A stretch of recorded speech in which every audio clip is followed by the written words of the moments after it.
All right, welcome back to the Fastbreak. I'm your host, Drew Amburgy, and this is an especially special episode because we get to talk playoffs and not just a preview like last episode, but actual real playoff basketball. We've had some great games, we've had some bad games, but we're here to cover 6 of the series that are happening so far. I got 3 guests on like normal. Not going to be the round robin we had last week, or panel, I should say.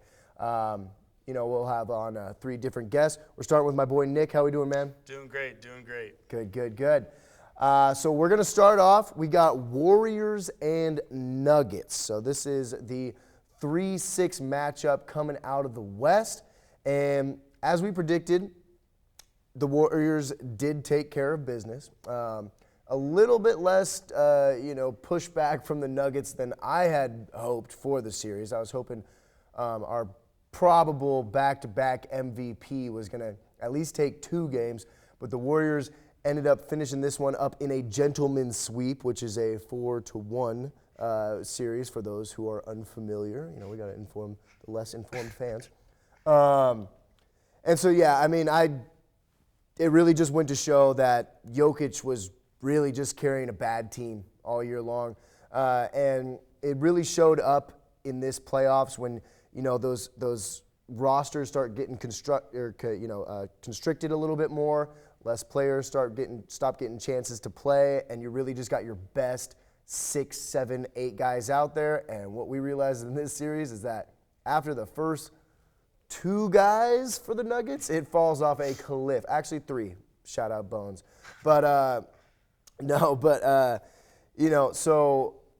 Jokic did everything he could in this series. I don't have the numbers for him. What was he averaging in this series? 31? So he averaged 31 points, 13 boards, and 6 assists. Yeah, so, typical Jokic.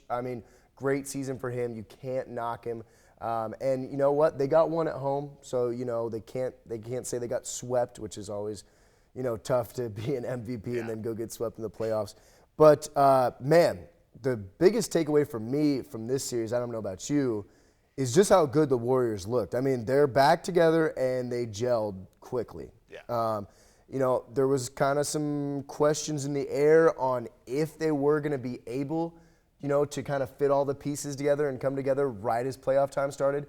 And they answered every question that I had of them. Steph, Poole, Clay, they were all hitting. Obviously, give and take a couple games in the series. The biggest thing for me was Poole just looks like a mini Steph out there. Yeah. He is really, I don't know how he definitely should have been in more consideration for most improved player of the year. But he was unbelievable in this series.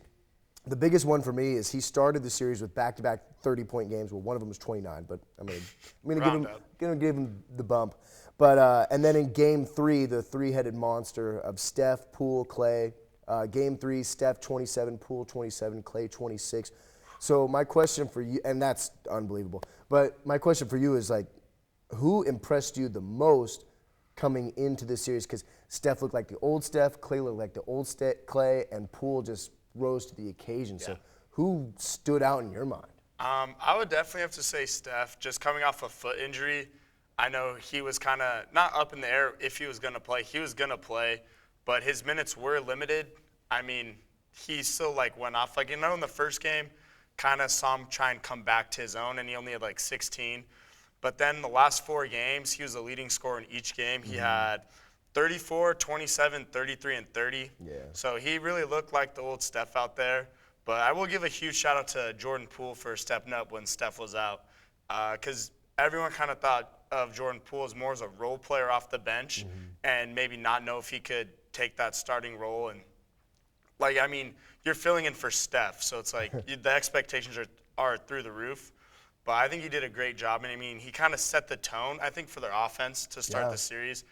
He dropped an easy 30-piece in the first game and then followed it up with a 29 and then had another 27-point game in there. So I would really give it to Steph and Jordan Poole, to be honest. I feel that. And if Steph's going to stay at this pace, then and seeing what's happening with the Suns right now, they're going through a battle with the Pelicans. Yeah. So, they could be they could be the Warriors coming out of the West that we saw, a few years back. So right now they're looking like that top contender out of the West. They look really. I mean, their offense. They look scary. It's just and insane. defensively as well too. Yeah. They're playing awesome defensively right now. Actually, as well, a cool fact that I saw through the last game was the leader. So Steph led in points, Clay led in rebounds, and then Draymond led in assists. Yeah. So that big three of them is really kind of starting to rear its head. And I mean, Big just four. big four. Add Jordan yeah. Poole in there, but it's like Steph, Clay, and Draymond. Once they're clicking together, it's gonna be tough. And then you throw in Kuminga. Yeah. I mean, they're, like we said, that depth. Yeah. It shows up in the depth playoffs. is pretty crazy because there's teams that, like the Nuggets, no depth. They got Jokic, maybe Aaron Gordon. Yeah, And if then- on the right night. And then other than that, it's like, so that was a big difference in this series for sure. When those rosters cut down to 8 players, some teams can only go 1 through 5, and then when they can barely sub these guys in for 5 minutes because they're going to start losing leads. It's really obvious when you see the drop off too. But then when you got these teams that can go 8 deep solid, like your 3 players on the bench are just as good as your 2 to 3 players in your starting lineup, that's when you're going to have a problem. That's when it's like the Heat, the Celtics, the Warriors, and then, the Suns as well too, but they need to get fully healthy and first of all start playing better. Exactly. But and let's talk about the Nuggets for a little bit as well too. Solid season. Shout out Jokic. Obviously, we saw in this series how much he carried this team. He's probably going to be the MVP. I'm assuming. We'll see. Shout out to him. And then the Nuggets fans, you got to look forward to next year. Yeah. MPJ.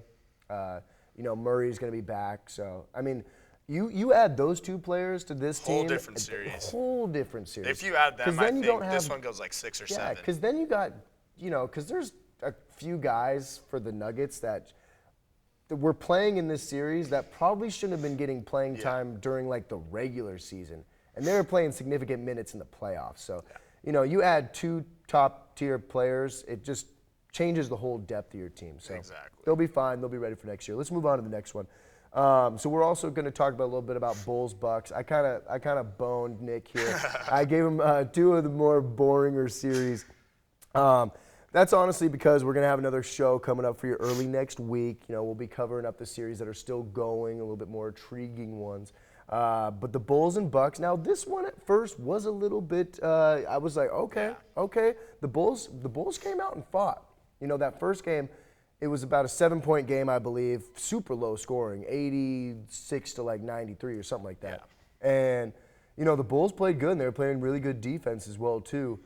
But the Bucks were able to pull out the first one at home. But the second game, the Bulls actually stole one in Milwaukee. And that's when I was like, okay, so the first game, Bulls came out and punched them in the face. It was super close. And then they actually stole a game in Milwaukee. I was like, man, if they steal another one in Chicago, this is a series. And I was expecting this one to be maybe the only sweep of the entire playoffs. And, so it was 1-1 going back to Chicago. And then I think the Bucks were like, all right, we're done playing this game. But shout out to DeRozan. In the game they did win, he did drop 41-7. Looked like that player we saw in the first half of the season. He had a great year, so I got to give a shout out to him, even though he drastically fell off at the end there. And also it was good for Pat Williams. See him hit the court again, get some playoff experience, and he's going to be solid. So they got a lot to look forward to in Chicago, especially when they get Lonzo back as well too. But the Bucks, another gentleman's sweep. They win 4 games to 1. What were your kind of takeaways from this series? Like we kind of said, it was pretty predictable. I mean, in our last show that we did, it was sweep or 4-1. Yeah. So it was nothing crazy. I would say it did, like you said at the start, it looked like it was going to be a series. Those first 2 games kind of were like, you're like, whoa, like kind of took you back. But Giannis this series averaged 28, 13, and 6. Yeah, he did his thing. Just like Giannis. But also I want to give a shout out to Drew Holiday, who won like Teammate of the Year award, and his stats for the series were 16, 7, and 5.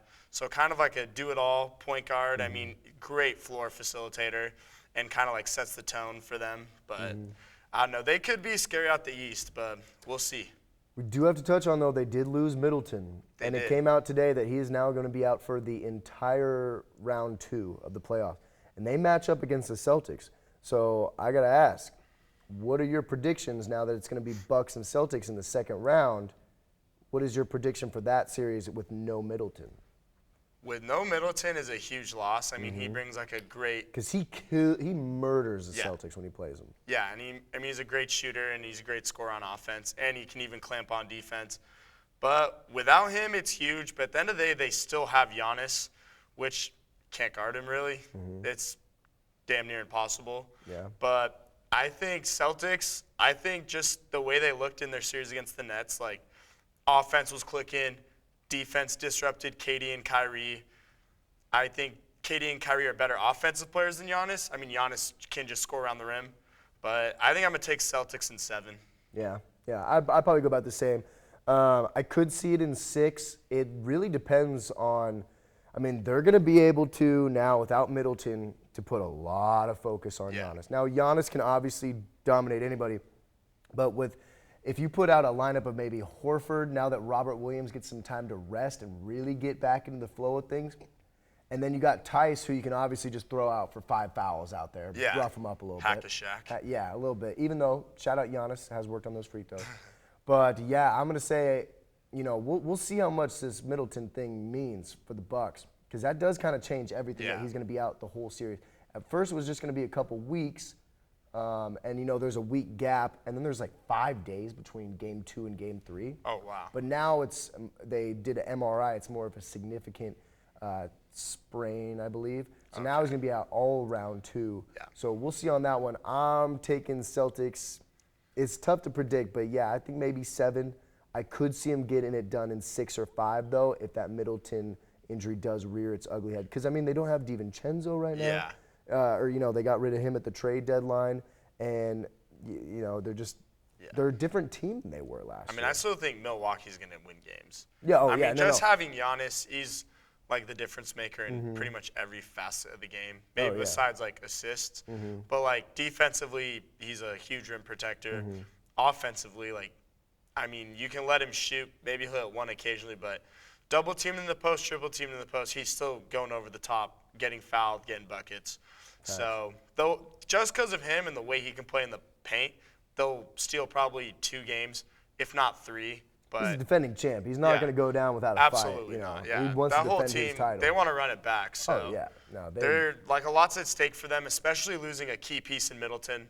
Wasn't he No, he didn't win Finals MVP. It was Giannis. No, it was Giannis. Yeah. It was Giannis. I know Chris Middleton was people said, it should have been Chris Middleton was up there. Not a chance. Nah, I mean, you can't.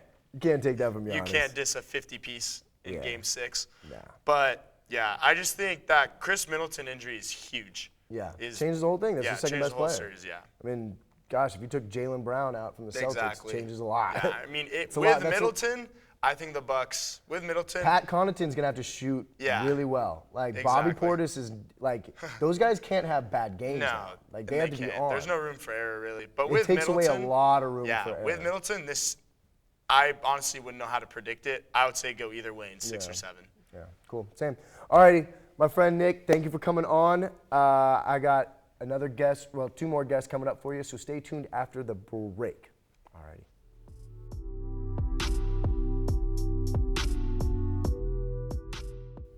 All right, welcome back. I am now joined by a first-time guest. Better late than never. Sam Taylor, how are we doing? Great, Drew. Thanks for having me on. Of course, as always. Always a pleasure, my friend. But we are going to be talking about a couple series, first of which being the Celtics and the Nets. And as a Celtics fan, I got to say this is a good one to talk about because we got the brooms out and we swept it. So it was the only sweep of the first round. Everybody else could have taken a game. I don't know what was wrong with Brooklyn. Maybe it was just the Celtics' great defense. But now it's not your typical sweep. It was actually the third closest, I don't know how to word it, the third closest scoring sweep ever in NBA history. I think the average margin of victory was just 3.5 points. 4.5 or something, around then. Around there, 3-4, 3-5 for a 4-game sweep. So every game was close. Obviously, we saw the first game, coming right down to the wire. Jaylen Brown goes down and makes a couple layups, and then 6 seconds left. Jaylen Brown is diving in, passes out to Marcus Smart, fakes a shot, gets the 2 defenders to jump, passes it to Tatum, who does a swirl around Kyrie, lays it in with about 0.3 seconds left. Celtics win that one. After that first game, though, I thought it was going to be a close series. What about you? Yeah, it seemed like that game one just kind of set the tone. The Nets, I think, overcame like a 15-point deficit late in the game, and then it was tied with like 90 seconds to go, and we had that whole series. Yeah, series of plays as you described, that Tatum layup and set up by those passes was tremendous. But yeah, the Celtics just kind of brought the heat every single day after that, and most of the games were close. I don't think there was, obviously that was the smallest margin of victory. Yeah, no blowouts. Yeah, no blowouts at all. Yeah, the largest one I think was maybe 7. I'm not exactly sure. But in that first game, Kyrie dropped 39, and he was not going to miss in that fourth quarter. And it got me a little bit worried because I was like, man, if we're only beating them by 1 at home, they could get us on the road. Yeah. But the defensive game plan from the Celtics from day one, just to really get into Kevin Durant and just make absolutely nothing easy on him, worked. And Ime Udoka coached his butt off the entire series. Game 2, Kyrie, from dropping 39 in Game 1, was held to 10 points in Game 2. And in that Game 2, you really saw the depth of the Celtics, which made the difference in this series, even though you got superstar play from Tatum. In that Game 2, you really saw the depth because they had 7 players in double figures, which is insane for a playoff game. Heck yeah. 7 players in double figures for the Celtics. In Game 3, though, is when you really saw Tatum basically start to take over. He dropped 39 that game. Durant and Kyrie only scored 16 each. And that was when, Tatum just really went in on Durant. He was not going to let him score. I think they guarded him on 119 possessions, and he only scored like 10 points on him. It was complete and utter domination on the defensive side of the ball by Jason Tatum, just showing that he is one of the best two-way players in the league, and maybe he just snatched that crown from KD as one of the best forwards in the league, but we'll see about that one. And then Game 4, the closeout game, I figured Brooklyn was going to have a little bit more to say left in this one, but Tatum drops 29, Brown 22, Marcus Smart, your defensive player of the year, with a nice 20-piece. But KD did not bow out. I got to give him props. As much as they roughed him up, in that fourth game, he did drop 39 points, 9 assists, and 7 rebounds. So KD went out swinging, but it was really Kyrie after that Game 1 that just kind of dropped the ball, and they kind of just suffocated him. There was too many wings that they could just throw at him between, Marcus Smart, Grant Williams, even some Derek White coming in there. They just had too much defense for them, and this was even without Rob Williams until Game 3, and he was playing limited minutes. So it was really just one of the best dominating defensive series I've ever seen from a team. And if they end up winning the championship this year, you're going to have to compare it to some of the '90s Bulls teams, that 2000s Detroit Pistons teams, the '08 Celtics teams, just kind of right up there with them. But with this defense and how the Celtics played, they're now set to match up with the Bucks. Do you think they can take what they did in this series and apply that to the Bucks series? I think they certainly can. And when you look at the Nets, obviously, they're a textbook super team. They've got Kyrie Irving, Kevin Durant. They had James Harden, but they traded him away and turned those into 2, decent players in Steph Curry and Andre Drummond. But the Celtics were able to apply that and take account for all of those stars with their defensive scheme. And the Bucks, they've got a lot of stars for their own. They're a championship-winning team. Giannis is amazing. Middleton is going to be out. That's true. But they still got Drew Holiday, so you got to be careful with him. But they're going to put Marcus Smart on him, and he'll hound him all day long. But yeah, I think defense is kind of one of the few things you can basically count on to travel, even to the road games. I think that's why you didn't see too much of a difference between the Celtics playing at home this series and then on the road, because defense travels no matter where you go. So yeah, I think it will travel for them.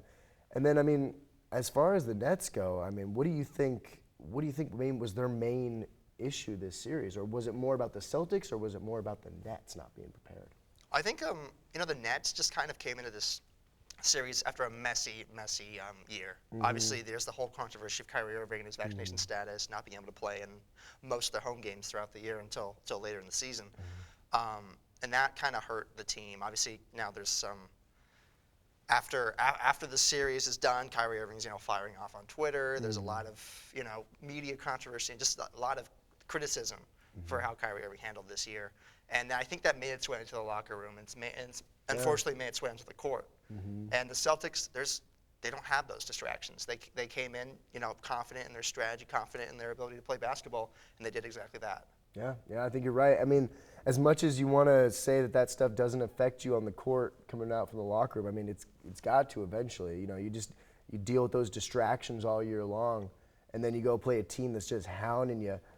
It makes it tough to fight through that kind of stuff when your team is kind of discombobulated and broken, and then you got Ben Simmons standing over there on the sidelines. He's not even playing. Is he going to play? Is he not going to play? He was teasing at playing all series long. I think it was just way too much distractions for them. I think obviously you got 2.5 superstars for the Nets, and I think they can run it back next year. I mean, we'll see if the vaccination thing's even a concern next year. We'll see if Ben Simmons has any, back or mental health issues next year. I do think they have a really good roster. Yeah. If they can get everything to work out, and maybe it starts with a new coach, because I think Steve Nash did not do a very good job. I think he got coached in circles by Ime Udoka out there, who, I mean, just made every defensive switch and, assignment change, and it just every little technical change he could make to give the Celtics an advantage, he did. And he's a heck of a coach, and I think Steve Nash was just in way over his head with this team. I think there was just, like you said, way too many distractions going on, and it kind of all just came out. Sometimes when you put pressure, literally, like the Celtics did with their defense on a situation like that, sometimes you get diamonds, and sometimes you get, I don't know, bad rocks. But I don't know what happens when it's not diamonds. But I think, and then you saw that with the Nets, they kind of just collapsed, and Celtics took advantage and swept them. But every game was good. I was sweating out every game, but in the end, the Celtics were clutch down the stretch. The last 5 minutes of every game, the Celtics just outplayed the Nets. And was that due to maybe the fact that a lot of the Nets players had been playing 40-something minutes a game down the stretch because they had to make the play-in tournament because they were falling so far in the standings? There's probably a little bit of fatigue there. So certainly next year, if they don't have to, be playing their two main stars 40-something minutes a night just to make sure that they make the play-in tournament, that probably could help a little bit for them, because they could not take any nights off, going down the stretch into the playoffs. And sometimes when the playoff starts, which is a very intense atmosphere, that can wipe you out by the time you actually get to it. Absolutely. But okay. And then let's talk about a lot more of an interesting series. I mean, that was a pretty interesting series, but one that literally just wrapped up 20 minutes ago, I want to say. Recording this on Thursday at 6:55 Pacific time currently. We got the 76ers and Raptors. So I was actually surprised by this. I thought the Raptors were going to keep this series alive, but the 76ers blew them out. So Game 6, which just happened, Sixers won 132-97. Did you see the 76ers wrapping up this series in Toronto? Because I certainly didn't. With the way the Raptors had won the last two games without Tybal playing, I thought the Raptors were going to send this to 7. But they didn't. Shout out to the 76ers. They smoked them. I mean, they won by 35 tonight, which I just did not see coming. Now, Fred VanVleet did not play, so that obviously makes a big difference, but I don't know about a 35-point difference. Were you shocked by the outcome here tonight? It was, and I think even those who were watching it at like just 2 hours ago around halftime when this game was super Yeah, it was close. tight.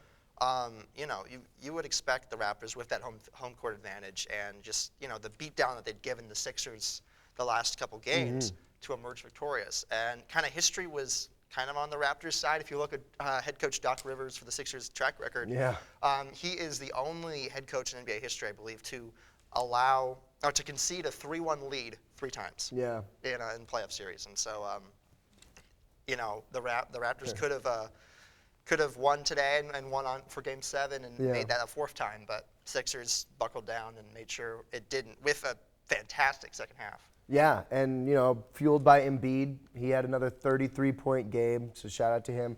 Maxey, emerging star, dropped in a nice 25, and then Harden had 22 and 14. Now, Harden had some issues this series. It still has looked like he's lost a step. His stats aren't terrible, but you can kind of give it the eye test and see that he's just not the same Houston James Harden. And honestly, they got their money's worth from this Raptors series.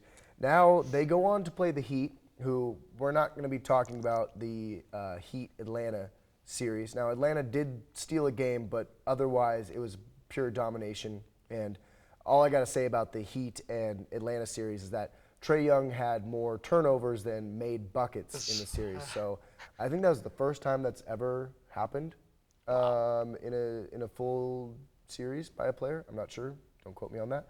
But it was bad. The Heat dominated them, and the last couple of games were pretty ugly. And then in the closing game, they were resting a couple of players and still closed it out. So that tells you something. So Philly and the Heat. What are you excited for in this matchup? What are kind of your predictions here? Well, I'm just really excited to see 2 kind of complete rosters square off for sure. between the Sixers and then the Heat. And Tybull will get to play every game because obviously Florida does not care about COVID. Yeah, and it's gonna be interesting to see. I think the Sixers, they've got obviously Embiid. He was being the team leader that they wanted when they acquired him, with 30 points in Game 6 or over 30 points in Game 6, and you know, they bounced back really well after just scoring 88 in the previous game. Getting locked down. And so, you know, the Sixers, I think, though, there is going to be a factor of fatigue that will factor into this series. You know, you go 6 games in the first round, that's going to haunt you for the rest of the playoffs. Because there's other teams like the Celtics, they've had, you know, a couple of days of rest now. Obviously, they don't have to worry about Boston, but they do have to worry about the Heat, who have had a couple of days of rest and will have had going into this series. And so, you know, 2 very complete rosters. I think this is exactly what you want in the NBA playoffs. Eastern Conference was immensely close this year, super competitive, and these 2 teams were great examples of that right there in the thick of things. And so, honestly, ultimately though, I'm going to take the Miami Heat in this one. It may be another complete, you know, almost complete like 6 or 7 game series, but I mean, Heat in 6 is, I think, a decent call. Yeah, I could see Heat in 6. I could also see Heat in 5. Yeah. I don't think it goes to 7 though. I am worried. I mean, Embiid's got that ligament tear, and it did make him look pretty bad for a couple games there. This is a promising sign. He had a really good game tonight. Yeah. So maybe he's learning to manage the pain. He's not going to need surgery until the offseason. It is something you can play through. It's just going to hurt while you do it. So, I mean, if he can really lock in, forget about that pain, and, you know, just battle through it and be a warrior, not a warrior, he'll be a Sixer. But if he can do that, then they definitely still have a shot. But it's up to Harden, really. I mean, Harden's got to go back to Houston Harden. He's got to dig deep. I don't even know if he still has that left in him.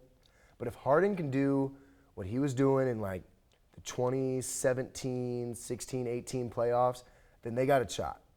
Then Philly has a shot. But if he is playing the way he did in this series, I don't think they have any chance for the Heat. I really don't. I just think the Heat are too complete of a roster, and they're gonna figure out how to play. They're gonna figure out how to play Philly. I mean, and what it is you speed up that tempo. Now they like to play slow, but I think they'll be able to figure out that their best bet is to go fast on this Philly team, and just try and wear them down, really. So I would go probably Heat in 5 or 6 in this next series. But yeah, so the Sixers, congratulations, wrapped it up tonight. I was getting a little bit worried because they were up 3-0, and then they lost 2 in a row, and then they were going back to Toronto for this Game 6, and I thought Toronto was going to win it. I really did. And I thought we were going to go to a Game 7. But shout out to the Sixers. They stepped up. They kind of flexed that muscle. Now, they got aided by Van Vliet being out, but Sixers wrap it up 4-2 with a 132-97 drubbing of the Toronto Raptors. We, the North, is no longer. Sorry, Toronto. But all right, thank you so much for coming on, Sam. It was a pleasure to have you. And I got one more guest for you guys, so make sure you stay tuned for after the break. Thanks for having me, Drew. All Appreciate right, it. no problem.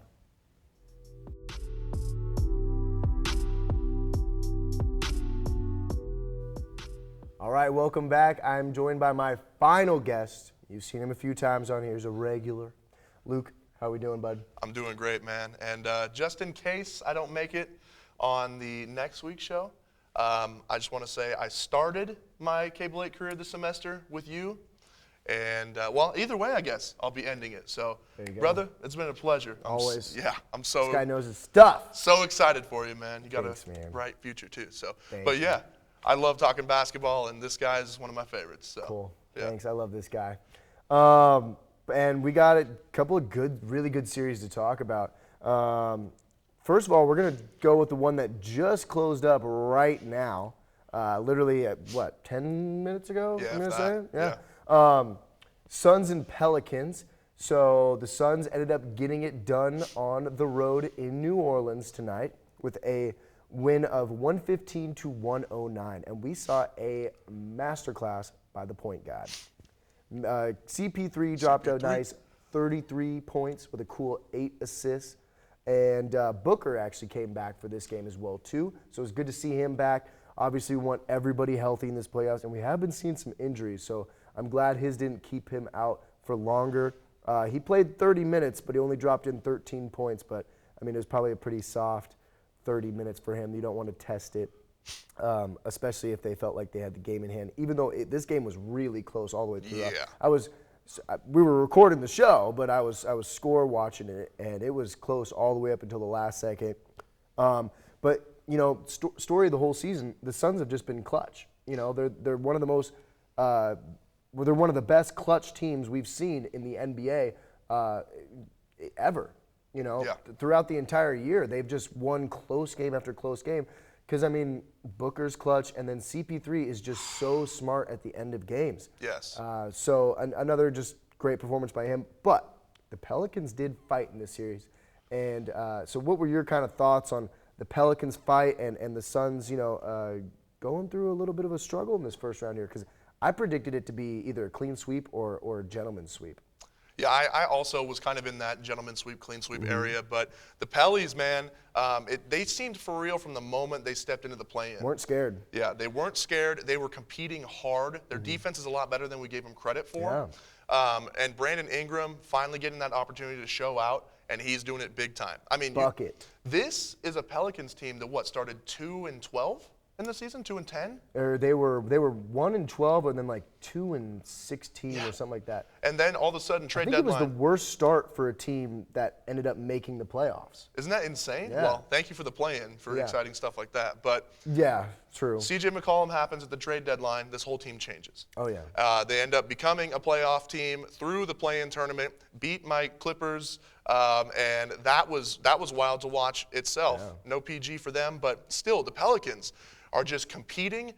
Their home crowd has given them a lot to play for. I mean, Good shout out to their home yes. crowd. What's up, Nola? How's it going? You know, everybody was like down on them, being like, nobody cares about basketball in New Orleans. And you know what? They kind of showed out this playoffs. They had some raucous home crowds. Yep. That's the right word, right? Yes. They had some raucous home crowds. So shout out to them. That was awesome. And hey, I mean, you know, going into next year, if they get Zion out of this team, they could be dangerous. They could be dangerous. And yeah, Brandon Ingram showing that he is a certified bucket and needs to be respected as such.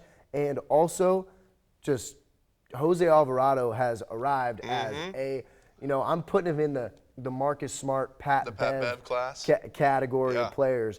And if he can find more of an offensive he's a good shooter, but if he can find more of an offensive stroke, he's going to be a real weapon for them going down in years to come. Yeah, he was one of the bright spots for sure on this team. Forced, of all people, forced an 8-second call on Chris Paul twice.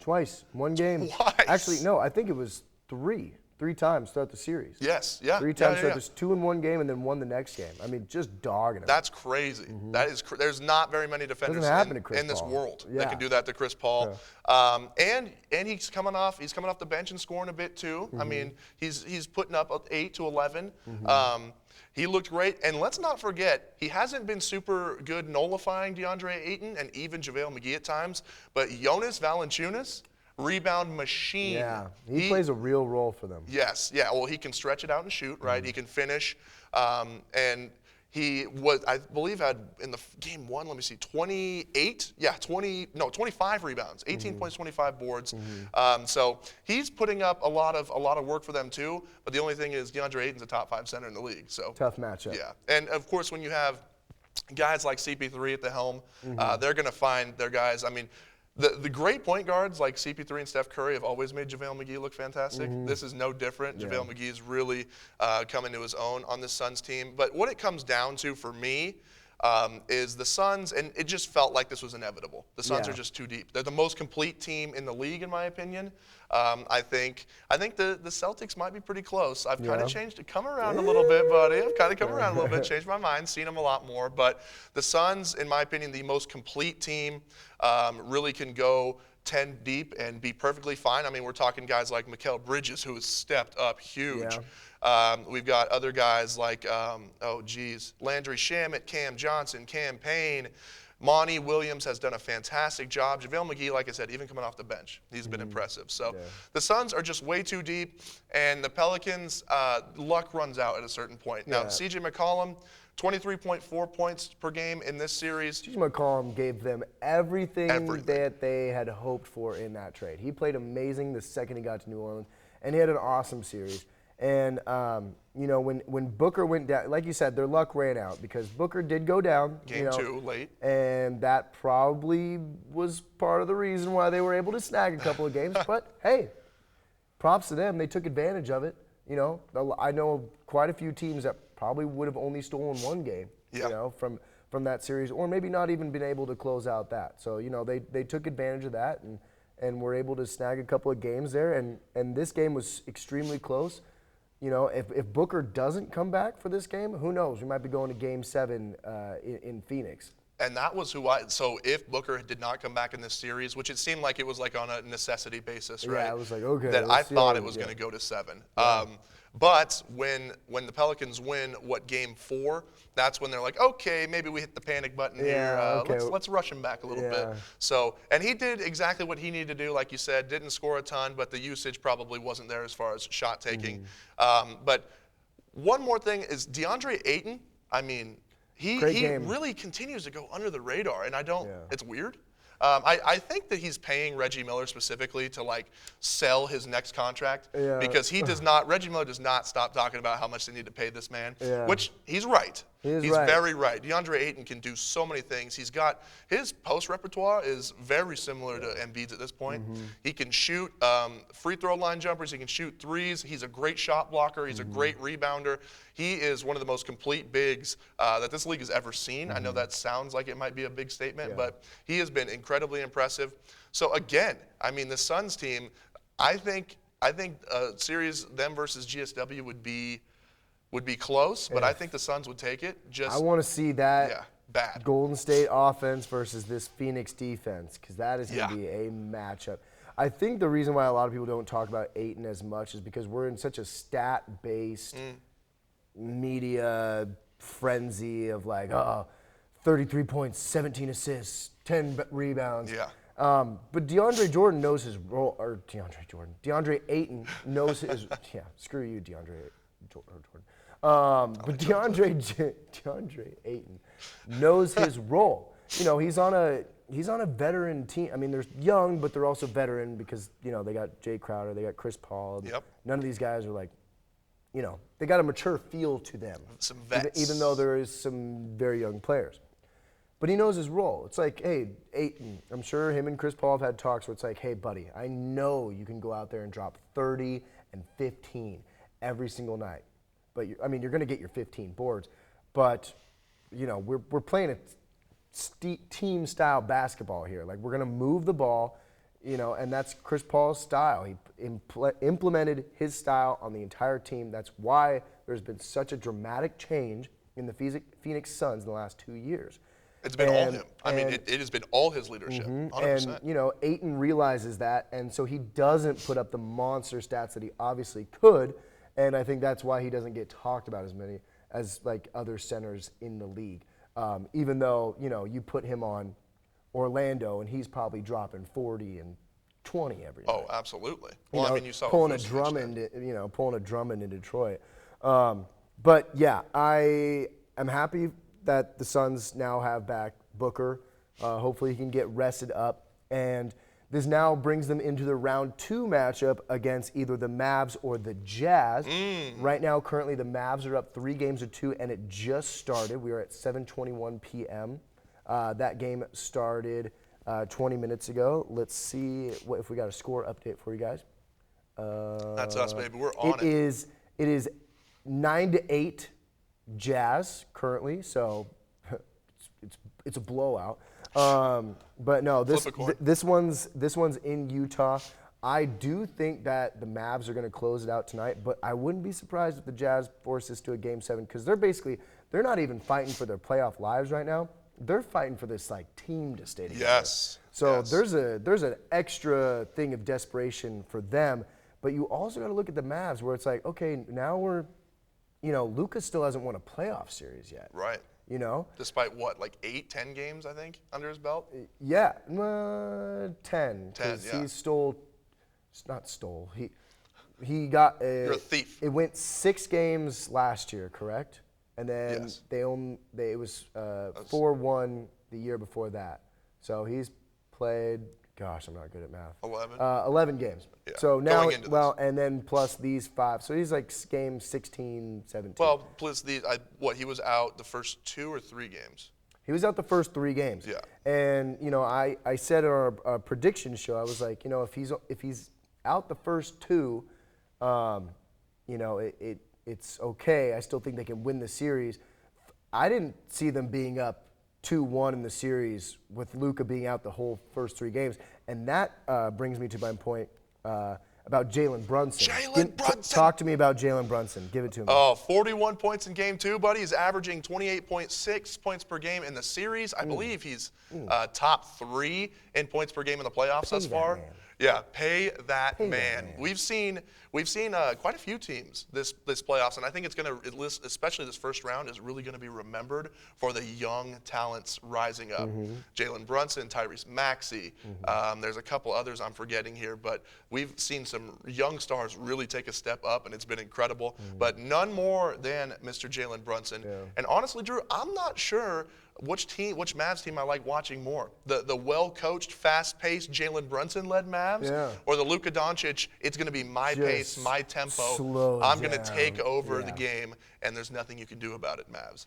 It's incredible how slow he can go, but also just get to his spots. Well, there's 2 people in the league that can do that can completely dictate the tempo by themselves. One's Luka Doncic and the other one's Chris Paul. Yeah. Ironically, both the guys we're talking about today. But yeah, I mean, the way he can completely take over a game, see the floor in slow motion because he is kind of going in slow motion, but get to any spot he wants to, dribble, penetrate, know exactly where his guys are on the perimeter. He makes ridiculous passes constantly from the basket outside. So he's able to just make play after play. I mean, this guy's been a pro since, 16 years old? Yeah. So he just gets it. He gets it on all levels. So, yeah, Luka Doncic has been incredible. But here's the thing. I want to take this back. I kind of want to call you out, but more honor it prophetically. When I first joined WSN, we all made some hot takes. And do you remember what your hot take was? Break up the Jazz. He thinks the Jazz should blow it up. And I said, I was one of the ones who probably was the most against that statement. I said that in the beginning of January. Yes, you did. You said, I think the Jazz should blow it up. And I said, are you insane? Like they have made it. They have made it to the playoffs. They have done well. They've faltered, right? But Donovan Mitchell's put up insane stats.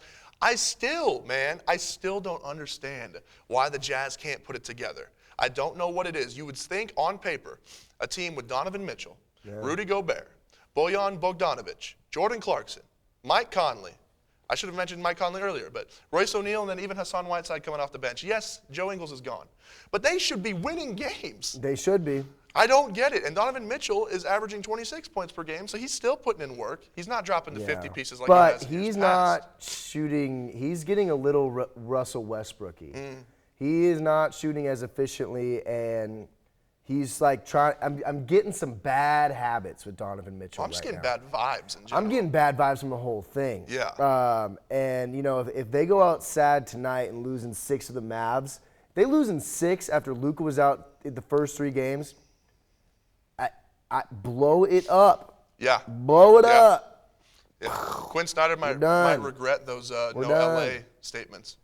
Yeah. I mean, mean I don't know if I'd go to the Lakers, but there's no, I don't certainly either. some other There's teams. a lot of teams that would love to have him. Yeah, Quinn Snyder would have a very big pool of teams coming to get him because it's not his fault per se. You know, he's not without at least a little blame, but I wouldn't say that. You know, I mean, he gets the roster he gets. Yeah. And I mean, frankly, when it comes down to it, I mean, and Rudy Gobert has had some really good games in this series. Yes, he has. I mean, he's had some awesome games in this series. He's Yes. the reason why they have 2 wins right now. Well, he won on the last second dunk. Yeah. Yeah, he was the reason they got a win. He's been awesome. So now it's like, okay, we can't even blame Rudy anymore. So like, what are we like?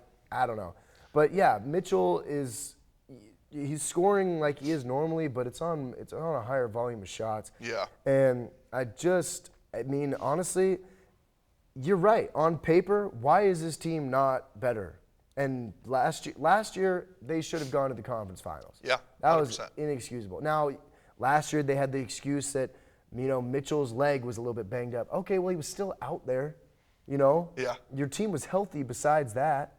Well, and they've got shooters. They've got guys who can score. They got a great roster. Jordan and, Clarkson's one of the best buckets in the league. And that's why I'm like, when it just doesn't make sense why you're not winning, then maybe sometimes it's time. And there's certainly pieces you should keep. If you want to keep Mitchell, I get it. But, you know, you can trade Rudy and get a lot back. A lot. A lot back. Yeah. You kidding me? How many teams wouldn't want a 2-time defensive player of the year from just a couple years back?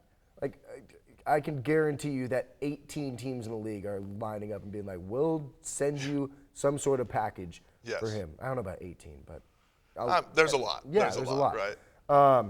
You know, yeah, I don't get it, but we'll see. I mean, hey, shoot. When we come back next week, if the Jazz win this game and then win Game 7 in Dallas and you know they look like they're on top of the world, I will eat my shorts. But I'd love to see that. You know, I bet you would.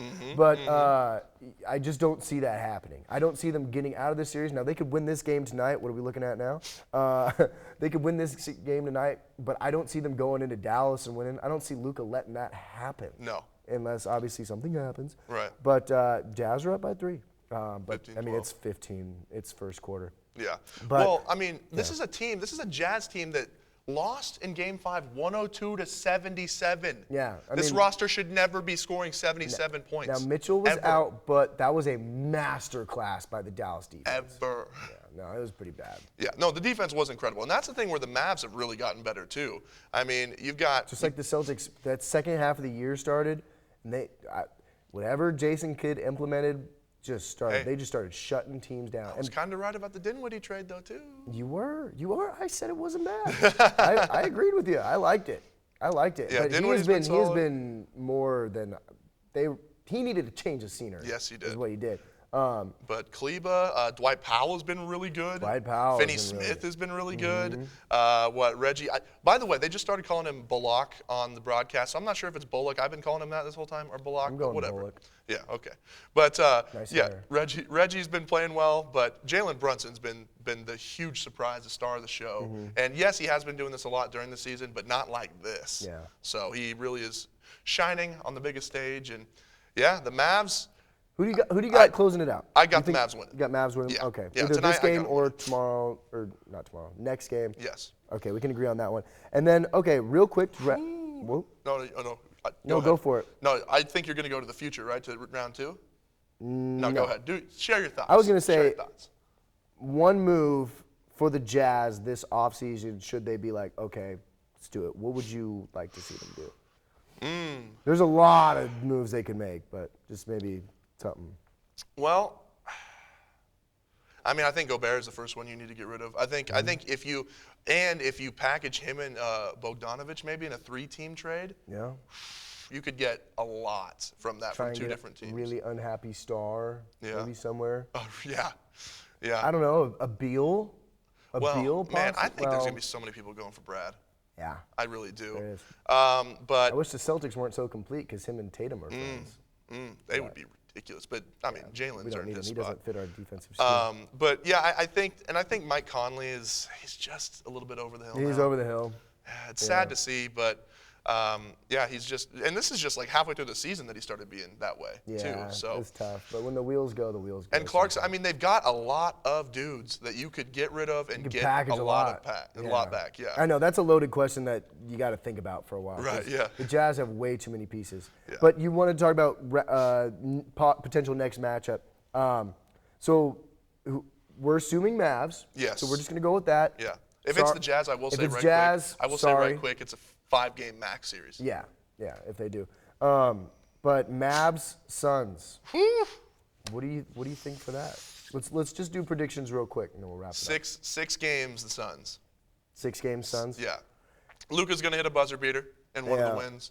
And he's gonna have a triple-double in probably both of the wins. Yeah. So, I'm but gonna need to see how good Booker looks. Of course, that if that thing lingers, but they will have some time off, and I'm sure he'll be fine. Thank God they wrapped it up today.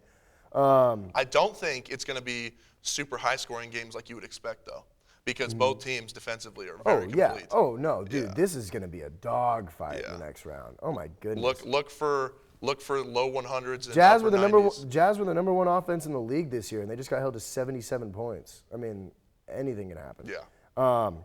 But yeah, I think six is probably right. Six. Would you go with the Suns? 6 sounds right, and I'd go with the Suns if Booker is Booker. Now, if Booker is a little off because of the injury, I could see this going 7. Could see it going 7 because Luka is playing so out of his mind, and he's just going to be a tough matchup. He's Right. going to be a tough matchup. But- And I like the way Dallas is playing right now. Do you think that Dallas has an Alvarado? I mean, so what I mean by that is he did stifle Chris Paul in one of the games. Yeah. He held him to like 8 shots. He did get his assists, but he had like 7 Mm-hmm. points. So besides that, Chris Paul has balled out, Yeah. which he always does Well, in the playoffs. they got a bunch of guys that have been playing really solid Yes. defense. It's going to be by committee, and they switch a lot. So it's just about if they're locked in on the defensive end. So even if D-Book is not 100%, I still think Chris Paul is going to be able to win you games 100%. I still think the Suns, regardless, are going to get past it. But I mean, I don't know, man. Like I said, I said before, in the playoff prediction episode, I said if there is a dark horse that could get really hot because they have potentially the guy playing the best basketball in the league, it's the Mavs and Luka. Yeah. And if Luka is going to go out there and have these 37-point triple doubles while just controlling the pace of the game, I don't want to bet against him. I don't want to bet against him because he potentially could be the second best player in the league right now. I'm not even kidding with the way he's playing. Yeah, hard pressed to argue that. Cool, but I would still go with the Suns. Yep, 100%. Okay. Complete. Cool. Alrighty, well, thank you so much, my friend. Thank you, brother. Thank you so much. Anytime. Thanks for coming on. We're wrapping it up for. I know that felt right. Wrapping it up for this first round. Wrapping up the wrap up of the first round wrap up on the fast break. So thank you. Stay tuned. We'll be back next week. We'll be wrapping up. Jesus. Some of the series. That's okay. At least you don't have a crutch word or anything. I'm going to be wrapping up the wrap-ups from next week, and we're going to be wrapping those up and then previewing maybe the second round as well, too. So why don't you wrap up in a nice blanket and have a good night. All right.